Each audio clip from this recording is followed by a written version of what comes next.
You're listening to the official podcast of the Westside Vineyard in Los Angeles, a community of individuals and families connecting with God to change the world.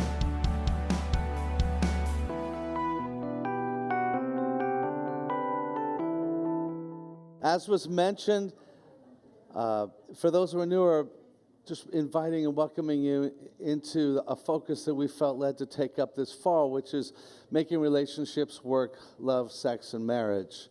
And it comes from that sense that God has created us as relational beings, and some of what our deepest nature longs to have met in terms of being known and being cared for and all the qualities that can bring balance in life and is really dependent on relationships, but sometimes, in fact, all of us would say, sometimes relationships are not working as well as we'd like, or maybe we're not even aware of that, but if we think deeply, we'd say, I'm experiencing all of what is there.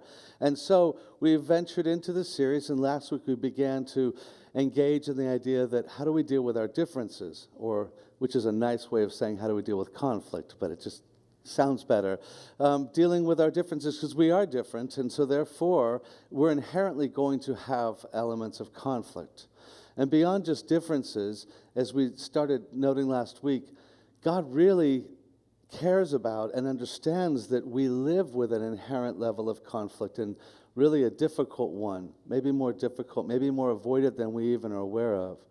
For in the first chapters of the Scriptures, the first 3 chapters of the book of Genesis, really God gives us a poetic summary of who we are and our condition, our nature, not the how, but the summary of who. And the whole 3rd chapter of that is really describing to us how we're living with a deep sense of conflict between us. And what God describes is how when we as humans became separated from God, when we said, I'm going to live as a separate being, I'm not going to live out of relationship with you, that immediately in that moment, what's described is that we were uncovered. There was a nakedness, and we felt shame. And so we've been hiding, as it describes, in a sense, in shame, and kind of acting out of blame. And that's kind of the nature of what comes up, because there's this fundamental insecurity that when I don't know who I am, and I don't know if I'm acceptable, and I don't have this clear sense of rootedness, I'm always going to be acting out of that insecurity. And it comes with this hiding and this hurling, if you will. Hiding and hurling in different forms. And I think last Sunday, in the events that took place in Las Vegas, as you know, obviously so much more dramatic and tragic on so many levels than many other events we think of. But I think they fundamentally reflect just that. I don't presume to know much of the details. We're all still waiting to understand it. But I would venture to say at the root, there will be that fractured soul who has struggled to understand who and is acting out of that deep fractured security. And I would suggest that as much as we want to separate out bad people and good people, at some level, God would say we're all fractured. We live in a fractured world. And at some level, we need to say, how do we live in a fractured world? And one way, of course, is to say, well, I'm just not going to be close. I'll never get hurt.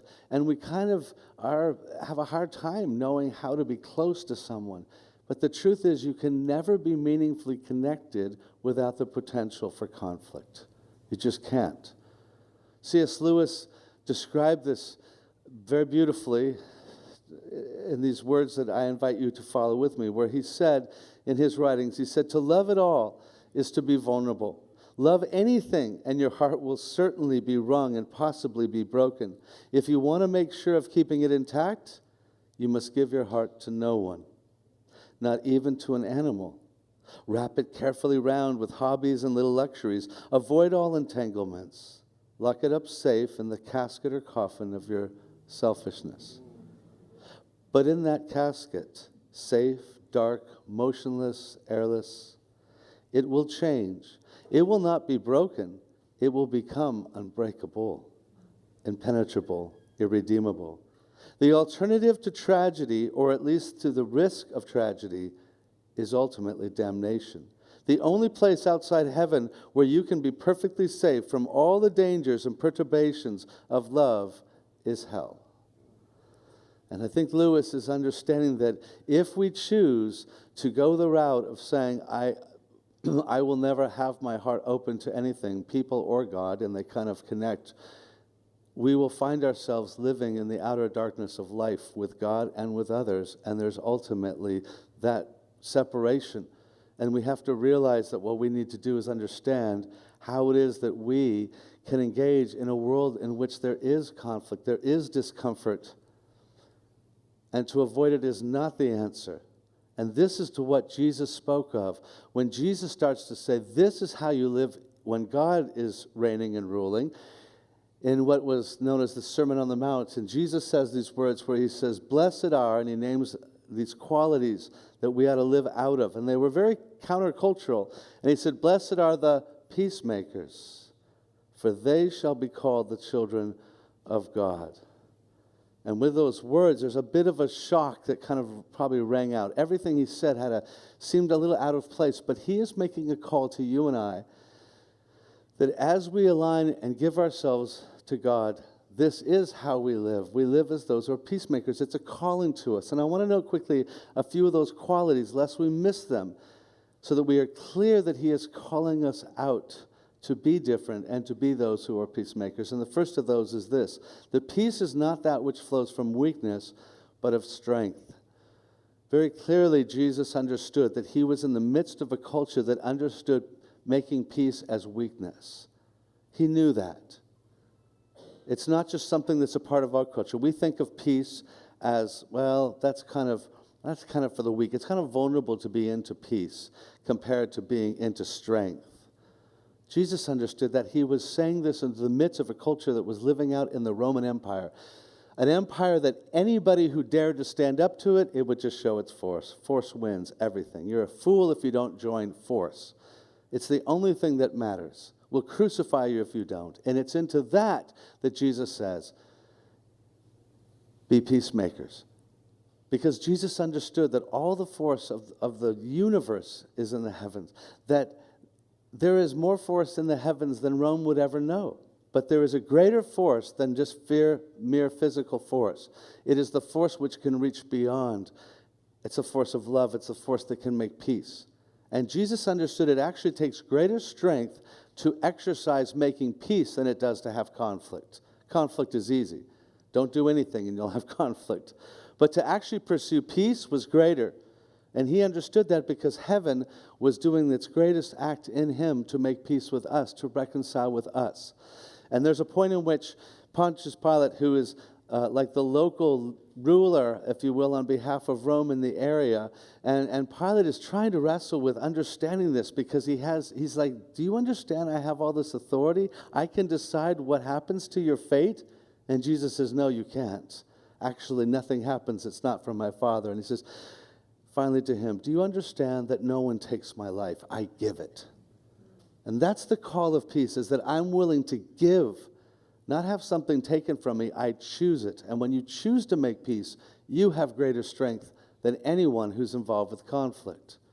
And we need to start to grasp that we're being called to a greater strength, not into a weakness. And secondly, that peace is not that which is passive, but it is active.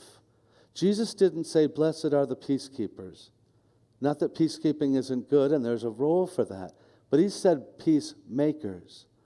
There's a myth about peace, I think, that peace is merely the absence of conflict. So if we just avoid any conflict, we somehow have kept the peace. But Jesus understands conflict is going to be a part of life. It's going to be elicited all over the place. There are people sitting next to you right now that have some level of conflict within themselves, with other people. We have conflict running through us. How do we help bring peace to that? And it is not passive. It is active. We talk so much about waging war. Waging war. We need to wage war against this and that. Do we ever talk about waging peace? The truth is, heaven would say, what you really need, you know how to wage war. What you need to do is learn how to wage peace. The Apostle Paul would say this in what he wrote to people like us, to those following Jesus and joining the kingdom. He said, make every effort to do what leads to peace. And he wrote this over and over. He used that phrase, make every effort. Most of us think, well, I make every effort to avoid peace, but to avoid conflict. He's saying, make every effort to make peace. So we're being called into this idea that I actually have something to do, not just avoid, that we need to get. And thirdly, peace is not that which is just for certain types to pursue, but it's for everyone. When we think of peacemakers, we think maybe of heroes. Oh, there's the person who rushed in and they did something heroic to create peace where there was some dramatic conflict at hand. Or there's those who are just given to that ability to be the peacemakers, the reconcilers, but I'm not one of them. He says, all of you who are joining into God's reign and rule to be children of God, rightfully reflecting God, will be those who make peace. And fourthly, peace is not that which avoids others, but which takes others seriously. This is what we see so clearly in what he's trying to help us get at, is that we typically think, I just want to avoid conflict and I'll avoid others in the process of it. I don't want to know if there's hurts. I don't want people to share how they're feeling about something. I don't want to have conflict. But in the end, we're not taking people seriously. And many people in religious traditions think peace with God is all that matters. And if I have peace with God, it's kind of a secondary thing how I'm doing with other people or even in my marriage. And Jesus has very striking words to say to that. You may remember them, where he says in Matthew 5 in the Gospel, he says, so, if you're presenting your sacrifice at the altar in the temple, and you suddenly remember that someone has something against you, well, just get on with your religious thing. No, he says, leave your sacrifice there at the altar, go and be reconciled to that person, then come and offer your sacrifice to God. Striking words, because people thought, I can just go and just be fine with God and God will be fine with me, even if there's some hurt that's between me and others. And Jesus says, no, you can't. See, when you go to God, that's his child. That is another person who bears his image. And if they're hurt by you, and if you're a parent, you know something of this. If my kids hurt each other, don't come running to me and expect me to be okay with it. I care that there's hurt between you. So he's saying to us, God cares about that. And that really matters because every person is a sacred reflection of God, and we have a sacred responsibility to honor and to bless and to be at peace among ourselves. And so it's profound what he says here because he's really throwing people off. He's saying, just stop. Don't even come. Go on and take care of what really is mattering most. And with these words, he then is beckoning us to know what it means to honor each other, which is hard to do when we have conflict.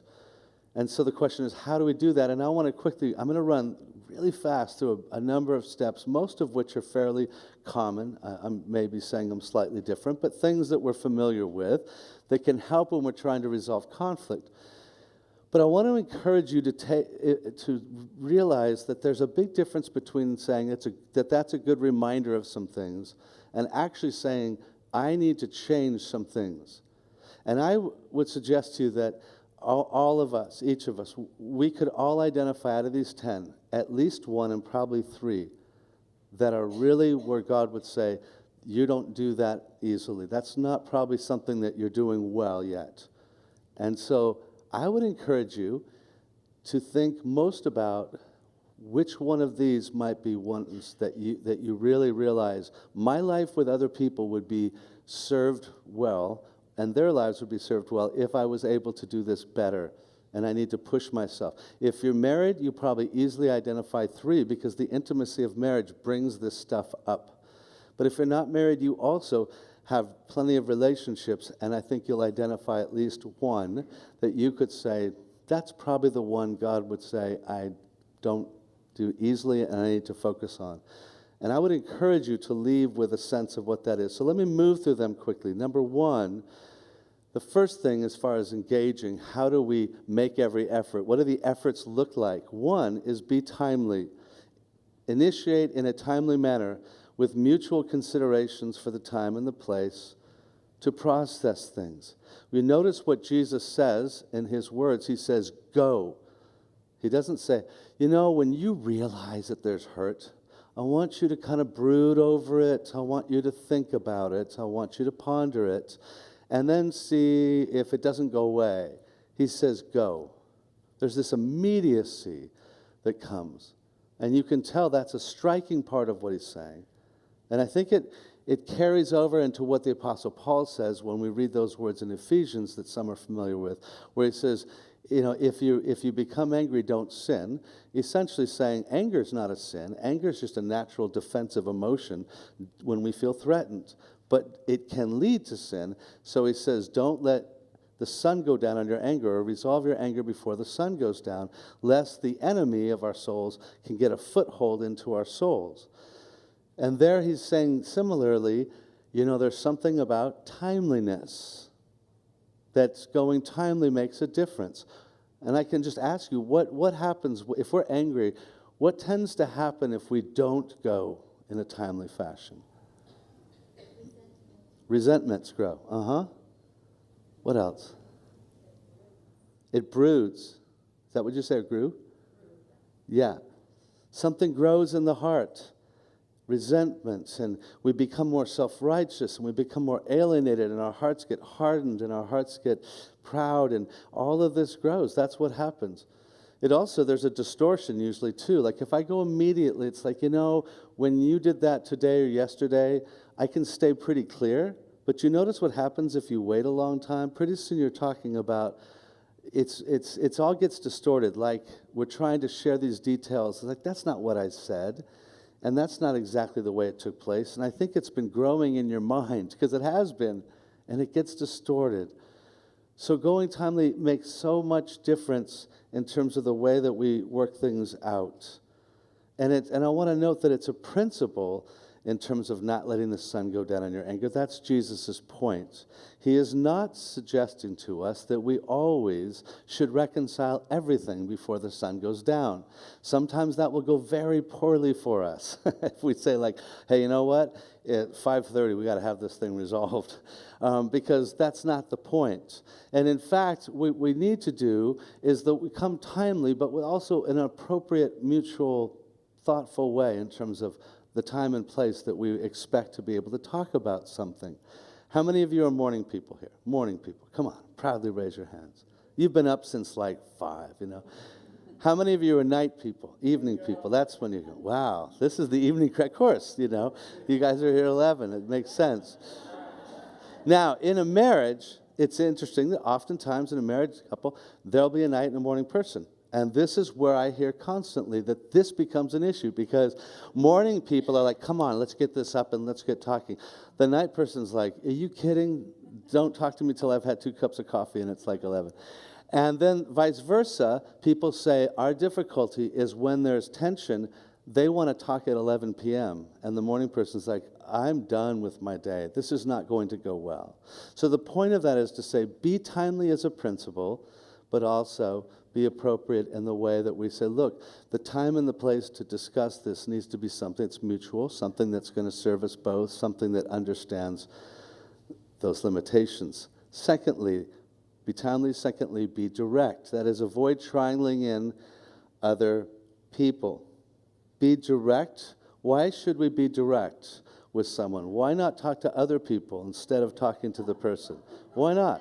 What happens? We all do it. What? Starts rumors? And how do you feel if someone starts rumors about you? Bad. It breaks what? Trust. That's it. What Jesus is really getting at, and if you put his teaching together, he's getting at this. We have this sacred trust between us. And if we don't honor that, you're going to break something that's going to be very hard to restore. And so he says very clearly, go directly to that person. Go to them.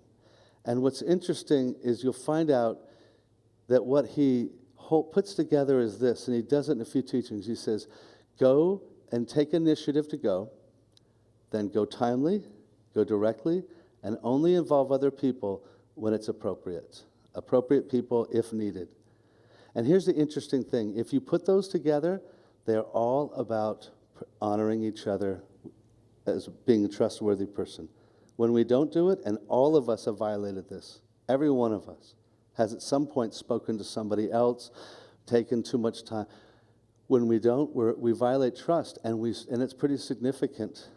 We have to restore it because it means that somebody's willing to go and do what serves their emotions or their well-being or protect them at our expense. And that affects a relationship, affects it deeply. And what I've found is that they all kind of play together. If I don't take initiative, maybe I think, look, why is it my responsibility? Why should I be the one who has to go bring this up? Maybe they should bring it up, right? Or maybe just let it go. I don't need to bring it up. If I take that motive, then am I going to go timely? No, I'm going to wait a long time until maybe I feel like I have to. But otherwise, I'm going to avoid. So I don't go timely. If I don't go timely, guess what? I won't be as likely to go directly. The longer I wait, the more likely I am to talk to people along the way and involve people that didn't need to be involved yet. So all of these, Jesus says, are you trustworthy? Will you be timely, directive, and essentially trustworthy in these things? Number 3, be open-hearted. That is, prepare yourself with humility to consider any responsibility in your own heart and your own disposition. The hardest thing can be that when we feel hurt, it gets very clear in our mind that there is one wrong, and that's the only thing at hand. And sure, we need to be specific with that, but are we even open-hearted to the role that our own life might play in it, to the broader interaction, to what the other person's thinking? It's very hard because I don't know about you. Maybe it's just me, but I think when we're angry, we develop this like courtroom scene. It's like we're starting to develop, we are like the attorney who's going to get really refined. Like, this is why they're wrong. And it just starts to get more and more intense. And we get so focused. And what we do is we lose humility, which means seeing ourselves as we really are. We lose sight of that. The scriptures read in Proverbs, pride precedes a disaster. And a lot of times what we're doing is we're protecting our own pride as we don't go directly, and we get close-hearted because we're shutting off to humility. Pride precedes a disaster, and an arrogant attitude precedes a fall. Deeply destructive things come when we go into that place. And so it is that Jesus teaches us. And you may remember these words, some of you. In Matthew 7, in the Gospel of Matthew, he says, why do you look at the speck of sawdust in your brother's eye and pay no attention to the plank in your own eye? How can you say to your brother, hey, let me take the speck out of your eye, when all the time there's this plank in your own eye? You hypocrite. First take the plank out of your own eye, and then you can see clearly enough to remove the speck from your brother's eye. Now, Jesus is just having fun here, kind of using this hyperbole language to say a lot of times we can't see clearly unless we're willing to look at ourselves and reflect. Do I have some of these things going on in me that are affecting the problem or the hurt or the conflict? You know, it may be that you're saying, hey, you know what? I don't feel secure because, in my life because you don't make my life feel secure. And sometimes God would say, really? Well, maybe you need to deal with your own insecurities. Maybe you've got some things you need to do and not put all that on them. It could be a million ways that God might want us to look at some things instead of just putting our own framework on it before we can see clearly. And this is why we're encouraged to take time, and I would say ultimately go to God when we feel hurt and say, God, kind of help me understand what it is that I need to consider, what's going on with things. Show me those feelings, get some perspective on things. And until we're ready to do that, we're probably not ready to have a very good discussion. A lot of times when someone says the words to their spouse, hey, we need to talk, my experience is they don't really want to talk. It has nothing to do with talk. It is punishment time. It is presentation time. It is proclamation of blame and wrong time. And people learn after a while, whenever you say we need to talk, the one thing I don't feel free to do is talk. And my encouragement, if you're not prepared to have a discussion, probably don't say anything till you're really ready, till your heart's open enough to say, I will share with you my hurt, but I am open-hearted enough to engage the bigger picture, wherever that leads. So we need to kind of get our own posture right. Number 4, be affirming. Be affirming. That is, preface problems with an affirmation of appropriate commitment and positive desires for the relationship. And all I mean by this is that there's 2 spirits by which we can come to another. One of them is to come and say, hey, it is time for me to kind of make you feel insecure in our relationship because of something you've done.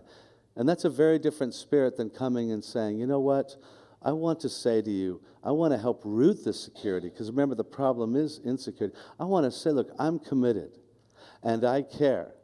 The issue I want to bring up isn't about commitment or care, it's about connection. I'm not feeling connected. My connection with you is struggling because I don't feel like you understand me, I don't feel like you're thinking about me, I feel that you've said some things that hurt me. That's very different if we first preface it by affirming, look, I am committed. You don't need to feel threatened or insecure on that level. Are we breaching the relationship, or are we actually reaching? It can make so much difference when we say, look, it's because you matter so much, this relationship matters so much that I want to be able to bring up some things that are kind of affecting me. That is a very different way to come about things, and it can serve us well to do so. Number 5, be respectful. This is obviously maybe big and right here at the center of things. Be respectful. Commit to self-control against attacking the person.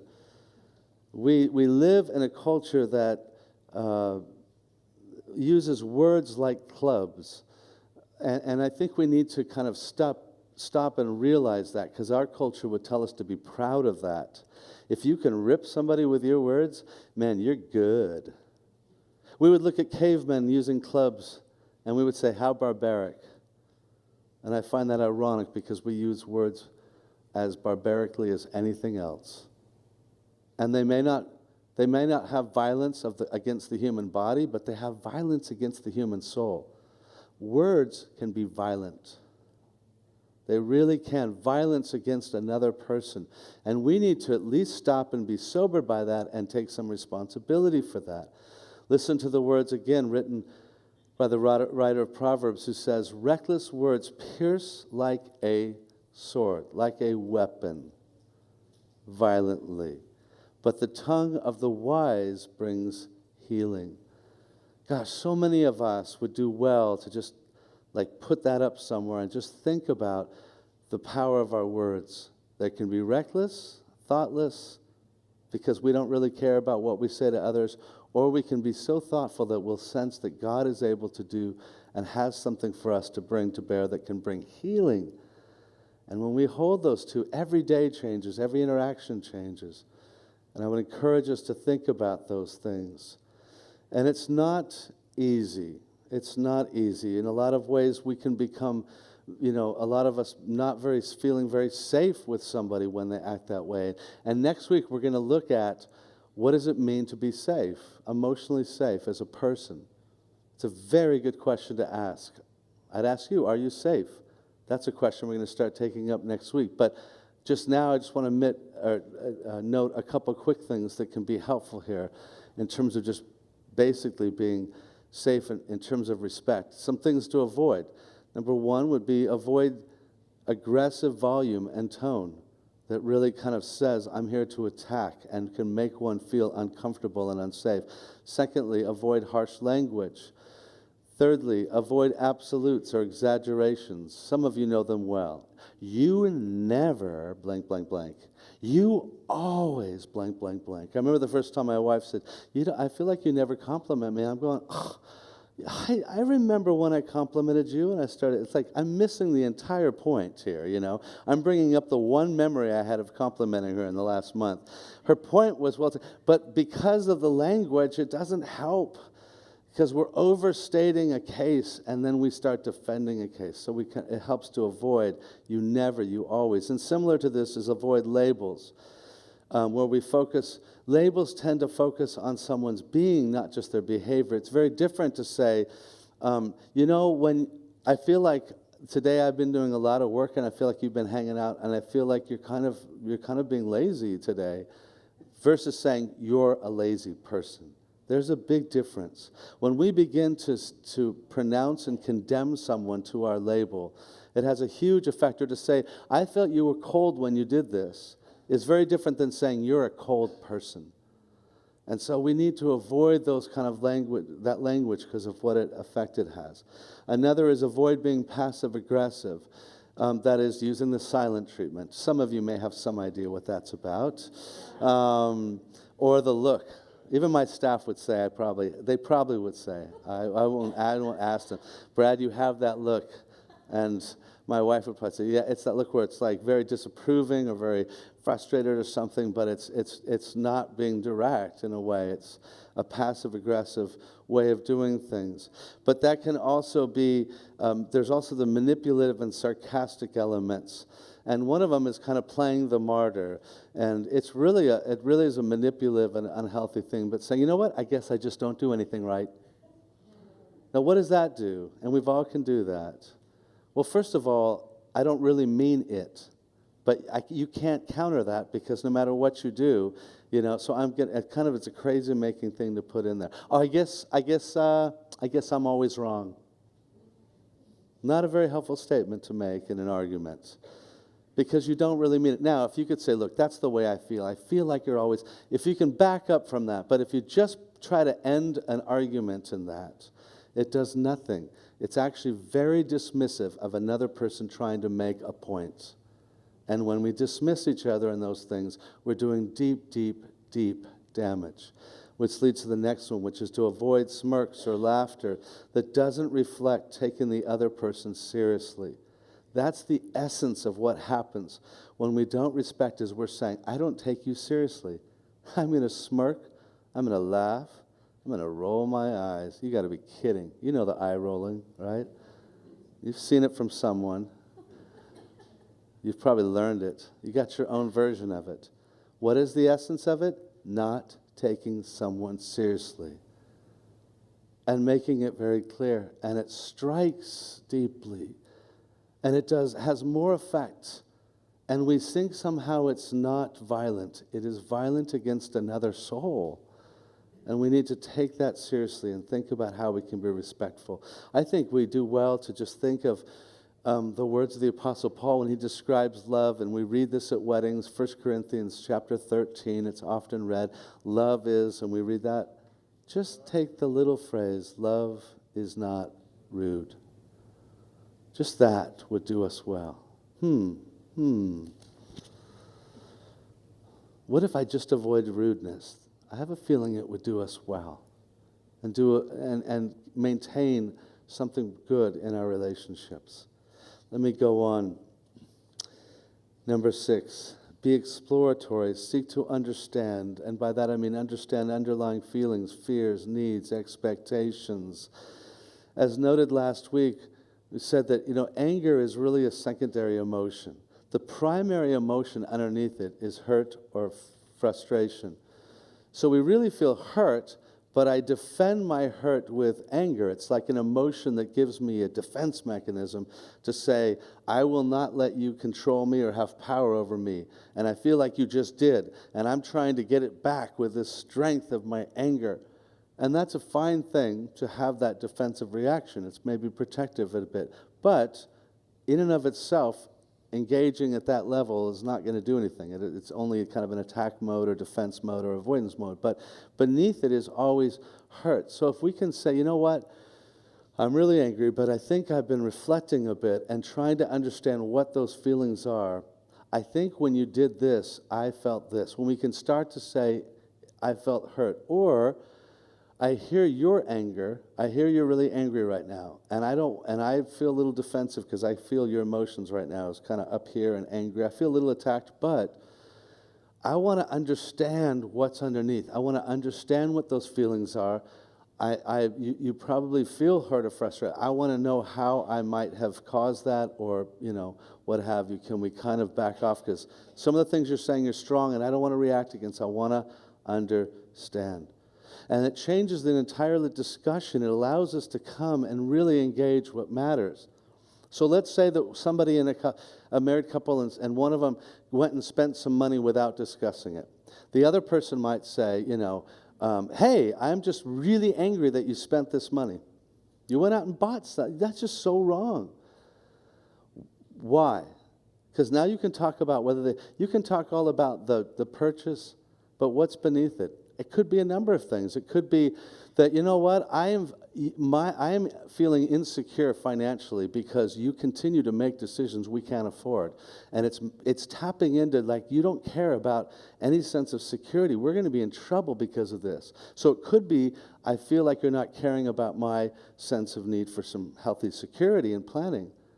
It could be, we can afford it. That's not what bothers me. What bothers me is that you make choices without discussing them with me. And I feel just real lack of value in that, and kind of mutuality in that. Do you see how when you get down to what's being felt, it's a different discussion. It can be for different causes. We need to learn to understand those feelings, those fears, those needs, those expectations. And so, one, it's helpful to identify what that might be. If you've got feelings right now about something going on in the relationship, what is it underneath? Secondly, own those feelings. It's much easier and helpful, and you've probably all heard this being said, to use I statements, which simply means instead of saying, hey, you did something wrong because you did blank, instead of just pronouncing that, saying, look, when you did something, I felt this. So I want to talk about what I feel when you do certain things. That does not prejudge the right or wrong of it, but it does open up conversation. Thirdly is to listen to both words and also to the feelings that are there.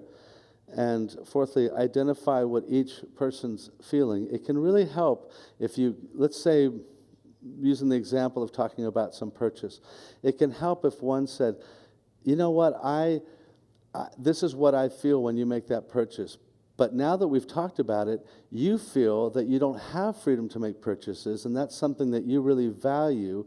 And so you felt kept from that, so you made it. So how can we maybe you feel controlled and I feel uncared for. How do we bring these two things together? When we're able to identify what each person feels, it's going to help a lot. Easy? No. Almost rare that we do any of these well. That's why we need to bring them up. We're not that natural at doing these things. We'd like to think we are, but we get set off by anger, and a lot of this wants to unravel, and the enemy gets what? A foothold into the heart of a marriage or a relationship. Could be with a coworker, could be with friends, it could be for some of you with family. And that's why we do well to think of these things. Number 7, be forward-looking. Focus on the potential for positive change, not the past. Now, some people say, we should never bring up the past. I would say we shouldn't use the past as a weapon, but at times we're going to reflect upon the past because it reflects patterns. So maybe we say, look, this is something that we've had as a pattern for a long time, so sometimes we need to refer to the past. I think the real issue is, though, we don't focus on just the past. If every time you relate to me, all I do is just bring up, the past, what are you going to feel like? I never escape this. I'm living under like this, something that's never going to be worked out because that's what you need. But if we say, look, this is what I want us to see us relating in a better way in the future. That's what I really want to focus on.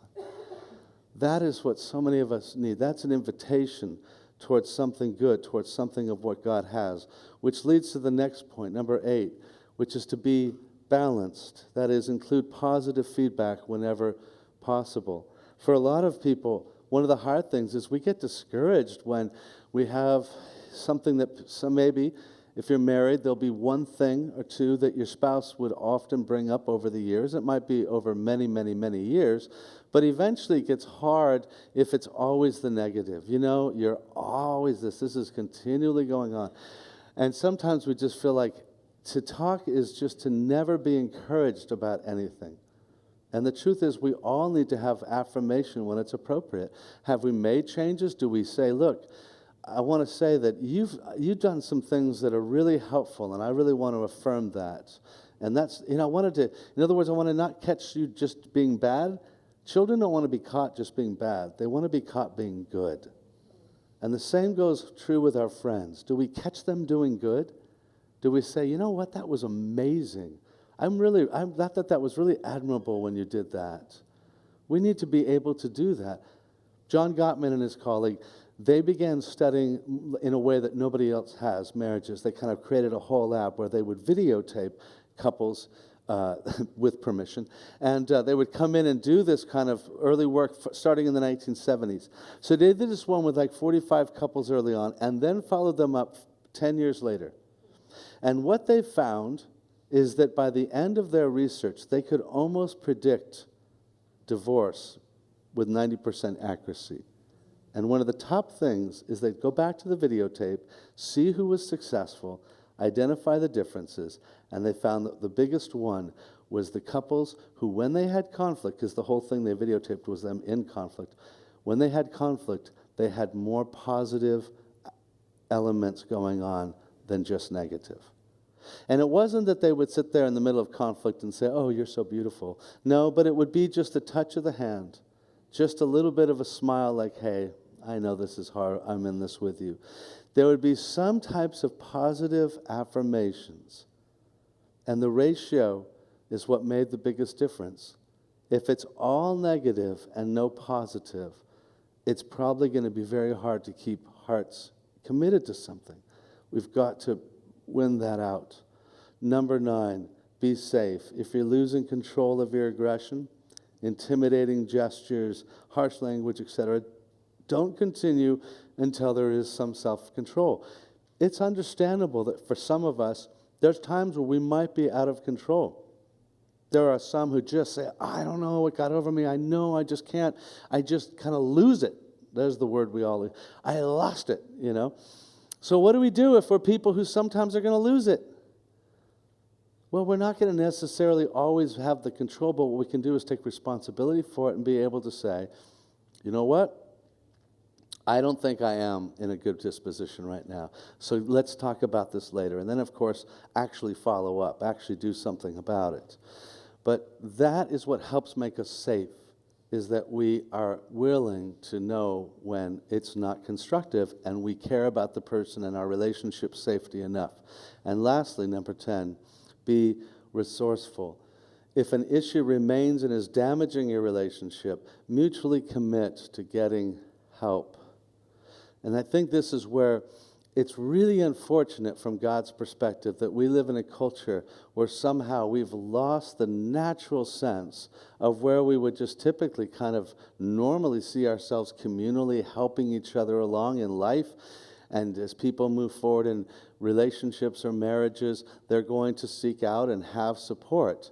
It used to be you lived in the village and you just went to where the elders were of the village, and everybody just talked about these things generationally and otherwise. But now we're kind of like, oh, if we go to a counselor, if we go to a pastor to talk about these things, it somehow means that we have failed. Something must be so wrong with us. It's not. It's just the wisdom that we're told to go and seek counsel, go get help. And I want to encourage that for some of us, that's really an important part. I say in our pre-marriage class, of which some of you have been a part, if you're not ready to seek help, if that's kind of below you or something you wouldn't do not get married. You have no right to commit yourself to somebody if what you're really going to do in the end is to be in a posture that says, you know what, my pride would rather protect itself from having to admit that maybe I need changes, so I'm willing for you and I to suffer in pain, suffer in conflict. I'd rather we do that than for my pride to have to be challenged. That's a lot of times at the root of what can happen. We have to be those who are willing. And really, I think part of it is the way our culture has framed it, but the truth is it should be natural. It should be something we grow to do. I remember my wife and I, this was the second time we'd gone for counseling. We were having a conflict, and it was like we just both knew right away, we aren't going to have a better talk right now, because we never have a better talk on like certain things we were talking about at the time. And we both just said, all right, let's go see somebody. Let's go see a counselor. And it was incredible, because what we realized we just said to each other in that moment is, our relationship matters. We are both very willing to go and get help. Even that means we put our stuff before a third person.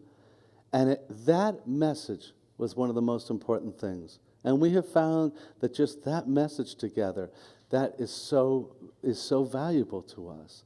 And the truth is, really sometimes seeking help is realizing that every relationship is kind of like it's a system, and we need to change the system. And we get in ruts, we get patterns. And so I share this in the pre-marriage class and elsewhere, but it's much like if you keep driving over the same ground in a car and you're in dirt, what happens? Eventually it gets into a rut. And you get a little bit of a rut. Like every time we talk about this, it always goes this way. But in our foolish heads we say, let's talk again. Let's do it all again and again and again and again. And if you keep driving over the same ground that there's a rut in, what happens? The rut gets deeper. Pretty soon there's no way out. Like this is just our pattern. And this is where I react this way, you react this way. We don't talk about this. I feel this way about money or sex or anything else. And those two things keep going over the ground. And what do you need when you get the rut deeper? You need leverage. You need to go get a board or something else, and you need to go get underneath the tire to lift it up and get onto traction. That is really the way that I think we do well to say, look, if we keep doing this, we'll just get this rut deeper. We don't seem to get out of it. Let's just find some outside source that can help us maybe get traction, help us see where we need to change our pattern. I want to say that is what I think is so valuable, and what we're wise to do at certain points, in our life, and not look at it as something weak, but look at it as something wise, because that's really what it is. It's like, why do we want to suffer, if we really can go and seek help? And like I said, for my wife and I, really hard conflict in the very first years of our marriage. And it was like, ow, I can't believe how this is going to work out. And then in that process, seeing how, as we dealt with conflict, we realized the truth that I mentioned last week, which is that most conflict is never resolved. 80%, 70 to 80% of the things that a couple has conflict over never gets resolved, because you're still different. You didn't change. You didn't become new creatures. You still have the same beliefs and patterns and differences of need. What changes? For a successful relationship, it's the way that we work out it's the way that we discover how to have a more constructive experience with our differences. My wife and I are still different, but we don't have the same incredibly damaging negative experience when we have to deal with those differences. We're able to smile and go, yeah, I recognize this, and we kind of find a more positive, and I think that's God's heart for us, is to come to the place where we honor each other and we feel honored and we do less damage. And that's the call to be peacemakers. St. Francis of Assisi has that beautiful prayer. Some of you have seen it, even if you're not aware of it. It begins with, Lord, make me an instrument of peace. It's a beautiful line. Make me an instrument of peace. And I think that's the invitation for us, is just to say, Lord God, make me an instrument of peace. A lot of us know, I've probably am pretty good at being an instrument of attack. Like, I've mastered attack. You don't want to mess with me. Some of you know that's just you. You've kind of got it down. Oh man, don't mess with me. I know how to pull some things. Others of us, and maybe even the same people, can also be masters of avoidance. Like, there is nobody who can avoid conflict like me. Like, never do I get into conflict. Well, you are in conflict. You're just avoiding engaging it. Lord, don't make me an instrument of attack or avoidance. Make me an instrument of peace. Make me an instrument of peace. One who knows that where there is hurt, I want to help change that. Knows that where there is even one person who can come and initiate change, It will make a difference. And inviting people out of their hurt, whether it's their hurt towards us or our hurt towards, our feelings of hurt, inviting people to have relationship, to be reconciled, knowing that it is God who ultimately is the master reconciler. It's God who is the one who says, I know what it costs to make peace. I came and gave my life for you. I entered your world to give my life for you to bring peace. And I suffered and was crucified for the sake of that. Follow me in the way of making peace. Let's pray.